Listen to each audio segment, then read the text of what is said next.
अगर हम आपसे कहें कि मणिपुर के एक गांव के लोग दिवाली के दिन अपने घर से बाहर नहीं निकलते, क्या हो कि अगर हम आपसे कहें कि एक ऐसा गांव है जहां दिवाली खुशी का नहीं बल्कि खौफ का त्योहार होता है। मणिपुर के उस गांव में अब से लगभग 400 साल पहले एक बेहद सुंदर औरत रहा करती थी जिसे काला जादू आता था। गांव वालों को उसके बारे में पहले से पता था, लेकिन कोई भी उसे रंगे हाथों नहीं पकड़ पाता था। उस औरत ने गांव के एक हट्टे कट्टे पहलवान से शादी कर ली थी जो पूरी तरह से उसके वश में था। उस औरत के 2 बच्चे थे जो कि उसे बहुत प्यारे थे।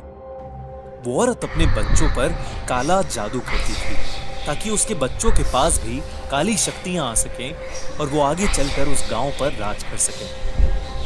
ये बात किसी तरह से गांव वालों को पता लग गई, इसलिए गांव वालों ने मिलकर उसके दोनों बच्चों को चुरा लिया और उन्हें बांधकर नदी में फेंक दिया। वो औरत अपने बच्चों को शाम को खोजते हुए नदी के पास पहुंची और तभी उसे नदी के बीच में तैरती हुई उसके बच्चों की लाशें दिखाई दी। वो अपने बच्चों की लाशें देखकर जोर जोर से रोने लगी और उसने कहा कि वो उन सब से बदला लेगी जिन लोगों ने उसके बच्चों को मारा है। उस दिन से वो औरत रोज रात को अपने पति के साथ बाहर निकलती और गांव के बच्चों को चोरी करके अपने घर ले आती। इसके बाद वो उन्हें सुलाकर उनमें अपने बच्चों की आत्मा डालने की कोशिश करती।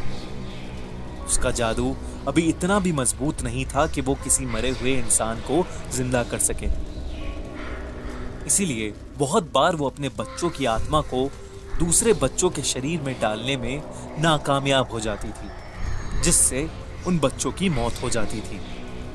गांव के सारे बच्चे जब एक एक करके गायब होने लगे तो उन गांव वालों को शक हो गया कि जरूर वो औरत ही उन्हें ले जाती होगी। लेकिन दिवाली की रात उन गांव वालों का शक यकीन में बदल गया।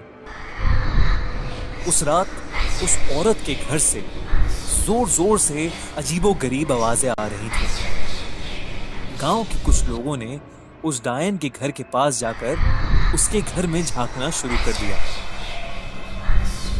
उन्होंने देखा कि वो औरत 2 बच्चों को जलती हुई आग के बगल में बांधकर कुछ मंत्र पढ़ रही थी। गांव वालों को जिस मौके का इंतजार था वो उन्हें मिल गया। वो पूरी तैयारी के साथ उसके घर में घुसे और उस औरत को और उसके पति को एक खंबे से बांध दिया।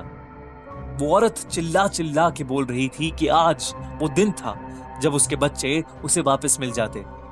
वो गांव वालों से भीख मांग रही थी कि वो उसे छोड़ दें, लेकिन गांव वालों ने उसकी एक नहीं सुनी।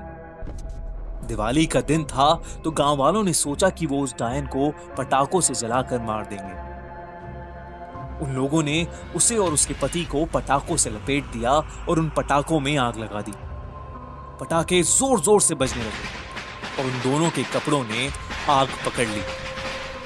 उसका पति वहीं जलकर राख हो गया। लेकिन डरने की बात ये थी कि अब वो औरत चिल्ला नहीं रही थी। वो हल्की आवाज में कुछ बोले जा रही थी, जैसे मन ही मन वो कुछ मंत्र पढ़ रही हो। गांव वालों ने इस पर ध्यान नहीं दिया और वहां से चले गए और यही उनकी सबसे बड़ी गलती थी। वो औरत जो मंत्र पढ़ रही थी उससे वो मरकर भी जिंदा रहती। जिन रस्सियों से उसे बांधा गया था वो रस्सियां जलकर खुल गईं और वो औरत आजाद हो गई। वो अब भी जल रही थी, उसका शरीर खत्म हो रहा था, लेकिन वो खत्म होने का नाम ही नहीं ले रही थी। वो औरत हंसते हंसते जाकर नदी में कूद गई। गांव वालों को लगा कि वो मर चुकी है, पर उन्हें नहीं पता था कि उस रात वो फिर उससे मिलेंगे। जिन गांव वालों ने उसे जलाया था, देर रात उन सब गांव वालों के घर के दरवाजे पर जोर जोर से ठक ठक हुई। जब गांव वालों ने उसे देखा तो वो उसका हुलिया देखकर कांप उठे। वो औरत अब पूरी तरह से एक जिंदा लाश बन चुकी थी। जिसे मारना शायद असंभव था।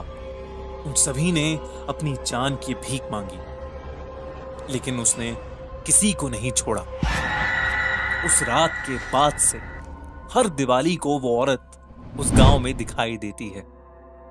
पूरे गांव में जो भी आदमी सबसे पहले पटाखे जलाता है, वो उसके घर के बच्चों को उठा ले जाती है। तो इस दिवाली जब आप अपने परिवार के साथ सेलिब्रेट करें, तो ये याद रखिए कि आप कितने खुशनसीब हैं जो आप उस गांव में पैदा नहीं हुए। खूनी मंडे टीम की तरफ से आप सभी को दिवाली की हार्दिक शुभकामनाएं। Happy Diwali to the entire Khooni Monday family. अगर आपको ये कहानी अच्छी लगी तो हमारे चैनल खूनी मंडे को सब्सक्राइब करना मत भूलिएगा। और हमारा इंस्टाग्राम पेज और फेसबुक पेज जरूर फॉलो करें।